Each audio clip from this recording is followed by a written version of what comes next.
Hi, my name is Dr. Mark Yarbrough, and I serve as the Vice President for Academic Affairs and Academic Dean at Dallas Theological Seminary. Let me be the first to welcome you to this free online course on the book of Revelation. In this 9-week course, you'll have the opportunity to study under one of the giants of DTS, Dr. Stanley Toussaint. Dr. Toussaint taught here at DTS for 47 years, and many, including myself, benefited from his teaching. The class you're about to start is a shortened form of what DTS students learn in a class covering several books in the New Testament. If you would like to learn more about our degree programs, please visit dts.edu/admissions. In this session, we have the privilege of starting out in the book of Revelation, or the Apocalypse. The Left Behind series has caused a lot of people to have even more interest in this book than normal. It's so interesting. If you go to a church, they'll say, "Can you preach on the book of the Revelations?" We'll talk about that in a minute also. But can you give a series of lectures or ministry on that? And it's so interesting. Sometimes people who are brand new believers want to know all about the book of Revelation. Well, I wouldn't say that that's the best book to use for follow-up. Take a little time before you get into this book. It's not an easy book. I used to be totally intimidated. I've taught this for a number of years now, but I was just nervous as a cat teaching this book because it is a difficult book. But I've taught enough now, so I have a little bit of confidence, but still, there are areas where you just cannot be dogmatic. Speaking of that, I just wanted to say a word. Somebody came up in between the sessions and asked me a question that I think is very appropriate for our ministry. I had talked about the person of Jesus Christ, the work of Jesus Christ as being basic in 1 John, and somebody said, immediately you went then to premillennialism. Would you say that's as important? No, I would not say that's as important. And I went on to suggest that in a church, you may want to have something like we have at Dallas Seminary. You have the faculty, they have their feet held to the fire about holding to the doctrinal statement, precisely. But for the students, it's much broader for what you believe. But we want the faculty to hold it so that the doctrinal statement of Dallas Seminary is taught in the classroom, and you're left on your own to come to the conclusions. Of course, you must hold the basics of the faith for graduation. I have a Sunday school class of about 225, 240 people, and in that class, there are charismatics, there are mills, the Reformed, and I just teach what I believe. We have some interesting discussions, but I just teach what I believe. I think you'd have the same thing in a congregation.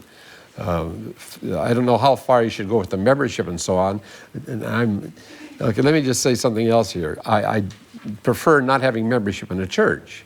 I know that's heresy for most people, but you don't find church membership in the New Testament. It's far, far better just to have the fellowship there without church membership and have the leadership run the church. Just let it at that. I'm not saying you never have congregational meetings. I'm not saying you never let the people vote. I'm not saying you don't keep the people informed so that they know what's going on. I'm just saying it's best, I feel, not to have church membership. When you're on a board and you have somebody that gives a rather weak testimony, what do you do? Do you accept that person or not? If you say, I don't think you're worthy to come into our church, that's basically what you're saying. I don't think you're worthy to be in our church. Boy, you're going to do some damage to them spiritually. So I'm just glad to be in a church. I'm not there now, but I was pastored one time in a church where there's no church membership, and it's wonderful, just wonderful. And people say, well, you don't have commitment then. You have the same commitment whether you have membership or not. That's not the issue. Well, I'm off the subject. Let's get into the book of Revelation. We start right off with the title. The title of the book. In my Bible, it's the Revelation to John, or as it's in many Bibles, the Revelation of John. Now, if I take my Greek text, it's very interesting. It says a revelation of John, or basically that's just it. Apocalypsis Ivanou, Revelation of John. The title, Revelation of John, is both accurate and inaccurate. Is accurate in that the revelation was made to John. The revelation was made to John, that's right. Remember, revelation is a noun of action. Revelation of John would be a revelation with a genitive. Revelation to John. 1:1. That's exactly what it says. Revelation of Jesus Christ, which God gave to him to show to his bondservants, and he showed it to his bondservant John. It is inaccurate, or perhaps it might be better to say it's confusing, because the text never says revelation of John. You never have it, never have that in the revelation of John. You don't find that in the book. Secondly, it's not from John. The revelation is not from John. And thirdly, it's not about John. It's not about John. Could you repeat those again? Sure. It's inaccurate because it never says revelation of John. It never says revelation of John. Secondly, it's not from John. Thirdly, it's not concerning or about John. So I prefer the second title that we have here, the revelation of Jesus Christ. It would be wonderful if they just say revelation of Jesus Christ. Anybody have that in their Bibles, revelation of Jesus Christ? Do you have that, Jeremy?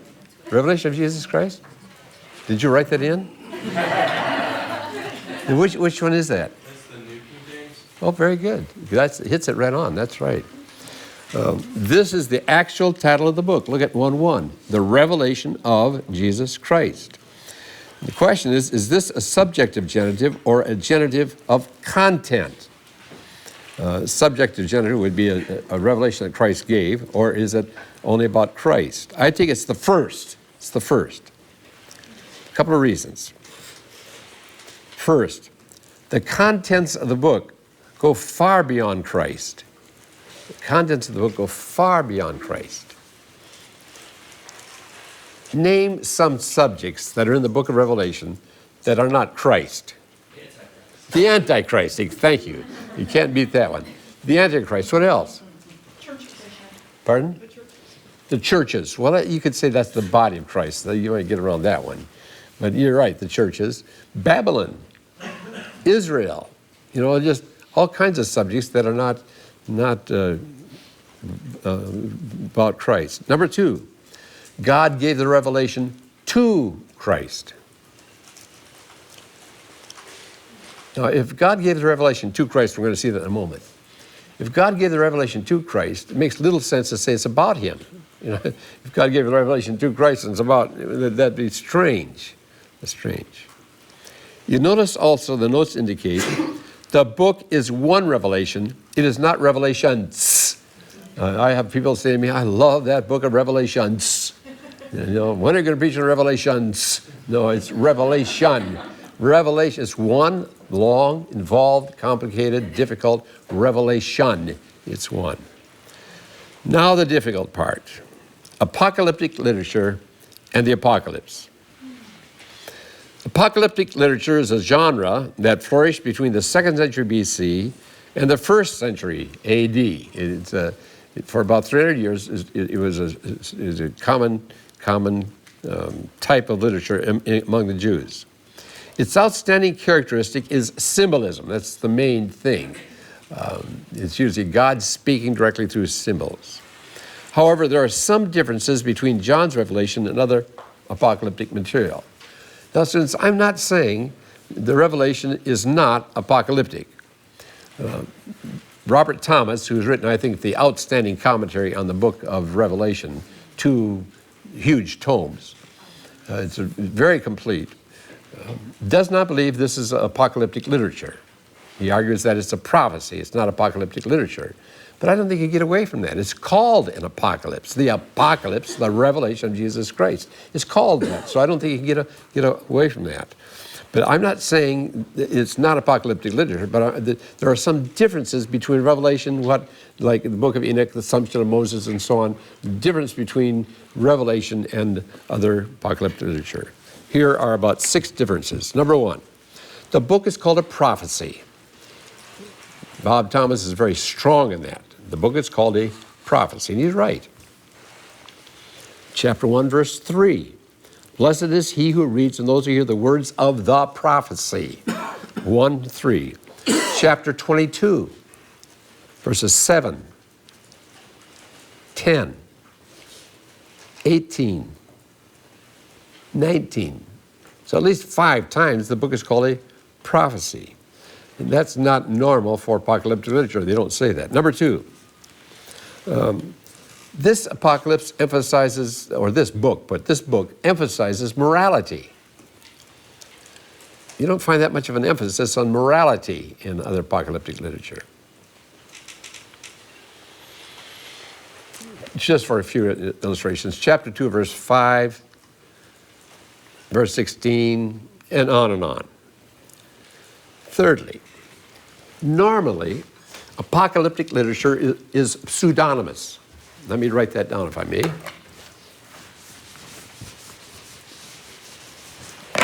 Normally, it's pseudonymous.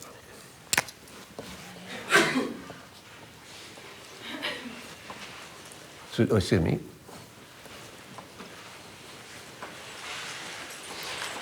Pseudonymous. Can anybody tell me what pseudonymous means? Can you read it there? Is it clear enough to read? Pseudonymous. What does that mean? Nomos in Greek means pseudo, false name. It's written under a false name. Normally, like Enoch, which was brought up by Tim last hour, Enoch was written about, 100 B.C.? And Enoch lived thousands of years before that. So and it's called Book of Enoch. It's written under a false name, usually somebody that preceded by hundreds of years. So it's a false name, and they'll assume that it's Enoch that wrote it or Moses that wrote it. There's some revelation of Abraham as well and so on. Fourthly, in other apocalyptic material, large blocks of material are interpreted by an angel. Large blocks are interpreted by an angel. For instance, you see this in Daniel 7 and so on. Large blocks interpreted by an angel. That's just an illustration. Otherwise, large blocks would be interpreted. In Revelation, only occasional interpretation is given. I wish more was given, but only occasional interpretation by an angel is given. Number 5, in other apocalyptic literature, the Messiah will come. In other apocalyptic literature, the Messiah will come.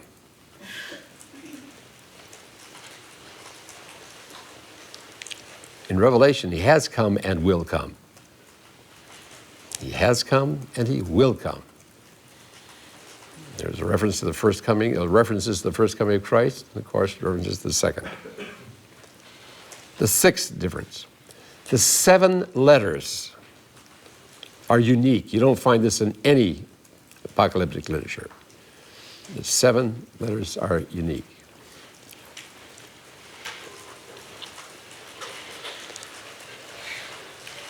There is I might just throw out put a 7th one in here. I'm not taking this dogmatically at all, but there's a 7th distinction some people make. And some say that easier for you to say, apocalyptic literature is pessimistic. Well, Revelation is both pessimistic and optimistic. There is some hope for the present as well.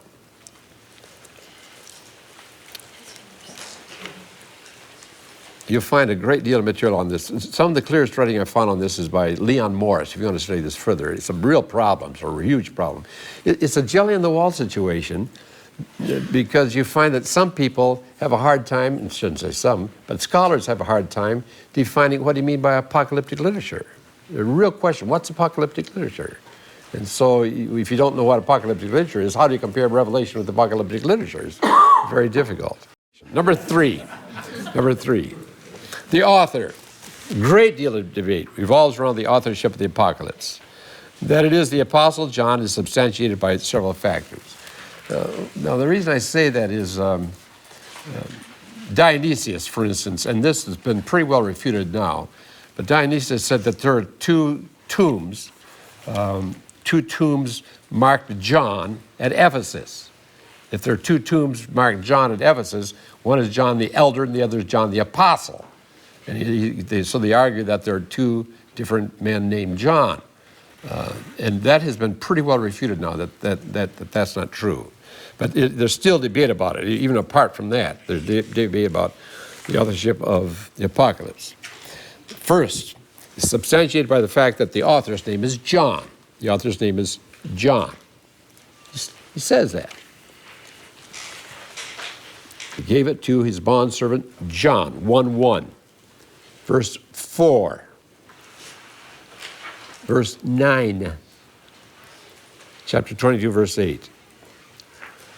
Secondly, he must have been a well-known John. I better change that vocabulary. He must have been a well-known man named John. He must have been a well-known man named John.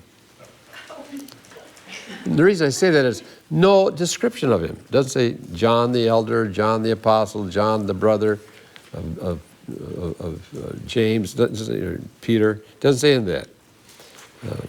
Must have been a well-known man named John.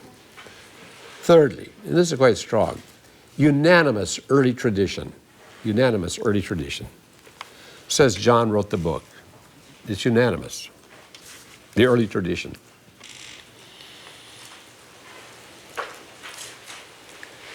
The witness is as early as Justin Martyr, who lived from 100 to 165. That's very early. The witness is very early. Irenaeus, and so on. Fourthly, the writer was well versed in the Old Testament. When you read the Apocalypse, you notice that there are a number of Old Testament quotations. What Old Testament book is Revelation really based on? Really? What book? Daniel. Daniel and Revelation go together. In fact, if you remember, Dr. Pentecost has a course which he teaches called Daniel Revelation. And he teaches Daniel, so when you come to Revelation, you can understand it much more clearly because Daniel is the basis for the book. But you can see that he was acquainted with the Old Testament. Fifth, John was probably over the churches of the province of Asia. The province of Asia. John was probably over the churches in the province of Asia. Strong tradition has him at Ephesus in his closing years. Did I tell you the story of what happened when I was with this Muslim guide at Ephesus? Did I tell you the story? I've been at Ephesus a number of times, and I 2 or 3 times I had the same guide. Really knew the book of Revelation, knew the 7 churches, he would just quote the New Testament, just quote it without even looking at it, because he'd gone over it so many times. Well, when we were at Ephesus, there's a little house that's supposed to be the place where John lived. Have I gone over this? Okay. Did I tell that once before? Okay. No. But anyway, he said that this is where Mary ascended to heaven. And I said, well, you saw where Mary's supposed to have ascended to heaven in Jerusalem, and now you say he's ascending from here. How can you say that he ascended both places? And I'm a Muslim, you're a Christian, that's your problem. But anyway, all right, let's. The largest objection to Johannine authorship is the style of writing, and there's no doubt about it. There is a huge difference in the style of writing. It must be conceded differences do exist. You take Greek, you notice that in John, for instance, the Greek is good. It's good Greek. You come to Revelation, and it has some solecisms.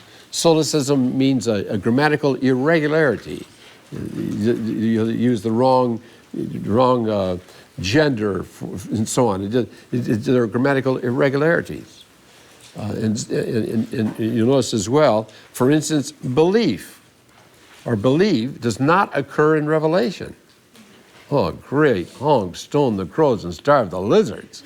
It's common in the book of John. In fact, Tenney has a book out on the Gospel of John called The Gospel of John, the Gospel of Belief, because that is a sub-theme, and yet you don't find the word in Revelation. So you have to admit that there are differences. Now, it may be, you can explain it a couple of ways, it may be because it's apocalyptic literature. Totally different style of writing because it's apocalyptic. It may also be that he used an amanuensis for the different books, and that the amanuensis would be the explanation. I think probably the main reason is apocalyptic literature. And then some of the solecisms, we're going to see one right off the bat. There's some of the solecisms can be explained. They're not grammatical irregularities. There are some similarities also between the Apocalypse and other writings of John. For instance, only John and Revelation refer to Jesus as the Logos. Nobody else. Only John and Revelation refer to Jesus as the Logos.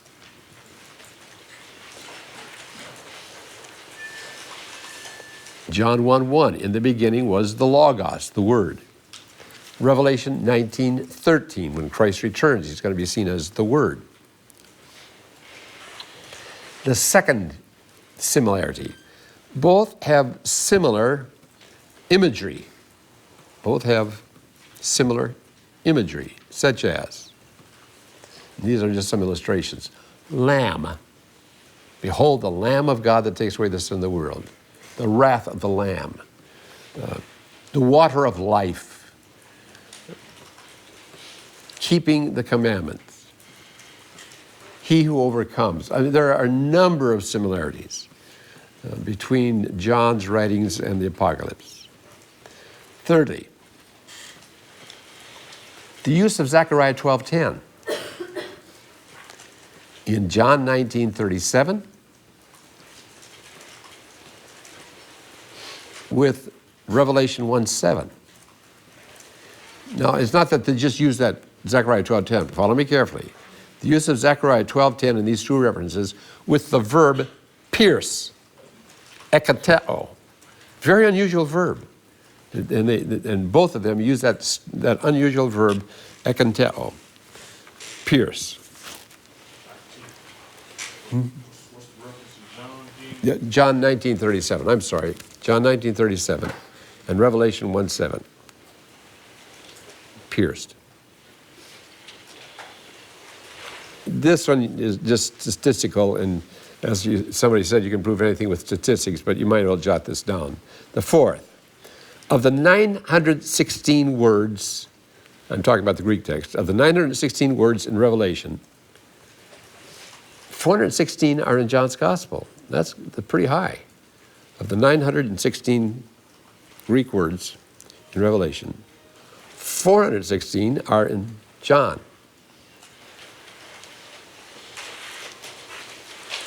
Interesting, if you want to take this further, 98 of the 916 words are hapax theomenon. 98 of the 916 only occur once in the New Testament. So that would erase maybe 100 of them as well. So that's a pretty high percentage of similar vocabulary. Let me take one more point, then we may open it up for questions. The background of the book. Now, when I talk about the background, the setting of the book, I'm assuming the date of Domitian, and we'll talk about that in a minute. But I'm assuming AD 95 for the date of the book. AD 95, I'm assuming the date of Domitian. We're going to look at three things: the social conditions, the political conditions, and the religious conditions. Let's take the social conditions first. Rome at the height of her prosperity. Rome at the height of her prosperity. It's very interesting. You can see that a bit in Revelation 18. Remember in Revelation 18, there's this long list of the cargo that ships are carrying. And when you look at the list, it's gold, silver, ivory, cinnamon, wealthy things. And finally, the slaves of people. But you find that there is the idea of wealth. You just see the riches in that Revelation 18. At the same time, there's a large gulf between the rich and the poor. The wealthy were extravagantly wealthy. The poor were very poor.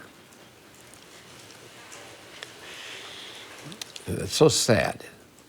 In fact, I read of one case where the entree for a banquet was peacock's tongues.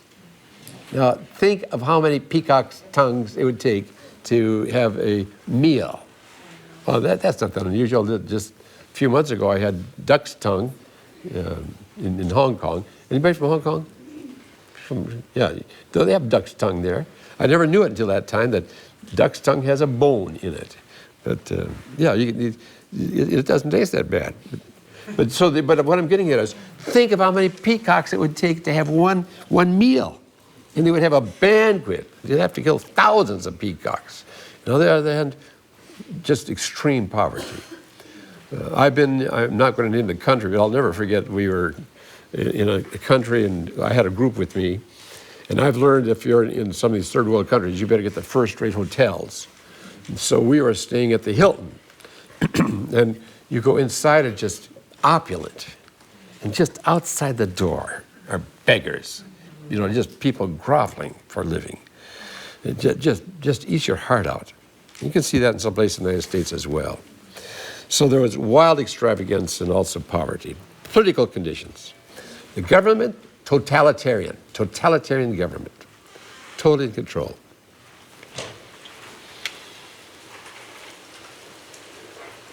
The dynasty was the Flavian dynasty, the Flavian emperors. I'll spell Flavian for you. Flavian, the Flavian emperors. There were three. Three, I can't count. Three, sorry. The first one, of course, was Vespasian. His dates are 69 to 79. Now, you may remember the story already, but Vespasian was the general in charge of invading Israel and putting down the uprising that took place between 66 and 70. And he was in charge of that. In the meantime, the emperor of Rome had died. So notice his dates. What is his beginning date? 69. He immediately left Jerusalem, took off the siege of Jerusalem, rushed back to Rome to make himself emperor. Well, interestingly, the Jews, instead of preparing for the onslaught that was certain to come after that, instead just fought with one another. They just all kinds of infighting instead of getting ready for the next siege. I've had Jews say to me, if you have 5 Jews put together, you'll have 7 opinions. And they'll argue that way. Then his son Titus. Next was his son Titus. Does that name sound familiar? What did Titus do? Yeah, he destroyed Jerusalem. His dates are 79 to 81. 79 to 81. His brother was next. His brother. Domitian. Domitian. Domitian. 81 to 96. You can see what they thought of Jews. We're going to talk about that in a minute. All 3 of them. Vespasian, Titus, Domitian. We'll talk about that in just a minute. The borders of Rome were secure. In fact, they were expanding. They had new territories in Great Britain and in Germany.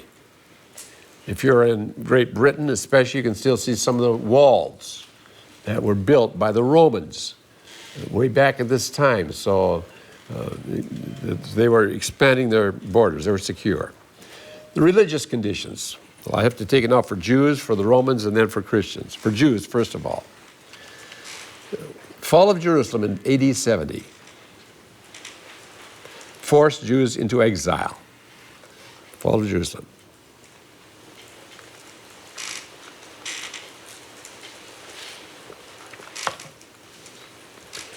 Before Vespasian, remember now, the Vespasian, Titus, and Domitian. Before Vespasian, there was little anti-Semitism. It was there. It was there. You can see that, for instance, at Corinth. When Gallio made the pronouncement that he did, the people just set on the Jews and beat them up. But it was not that strong. But after Vespasian, strong anti-Semitism, anti-Jew. You can see why. Vespasian was fighting against them, and Titus, and then his brother Domitian, all of them would hate the Jews. In fact, the anti-Semitism was so strong, you were taxed if you were a Jew. I mean, there was a special tax put on you for just being a Jew. Judaicus fiacus. It was just a special tax put on the Jews. It was not Ficus, Fiscus. So there was anti-Semitism. Secondly, the Romans. Just put one word, idolatry. Idolatry. You may go on to say this, though. Under Domitian, emperor worship was promoted. Under Domitian, emperor worship was promoted. Now, what you'll find is there was emperor worship spottily throughout the empire, but it was not promoted by the emperor. It was just done. But with Domitian, it became a policy, emperor worship. Thirdly, Christians. By this time, Christians were seen as distinct, Christianity is seen as distinct from Judaism by this time. Remember in the book of Acts, Christianity was still existing under the umbrella of Judaism. But now, Christianity and Judaism are distinct. We can see that as well under Nero. Interestingly, Christians were accused of being atheists. Why would Christians be accused of being atheists? They weren't polytheistic, exactly. They did not worship the idols. They were polytheistic. They were not polytheistic. And Christians were being persecuted. We'll see that in the book. Christians were being persecuted. Chapter 1, verse 9. Chapter 2, verse 13 with the church of Smyrna and so on.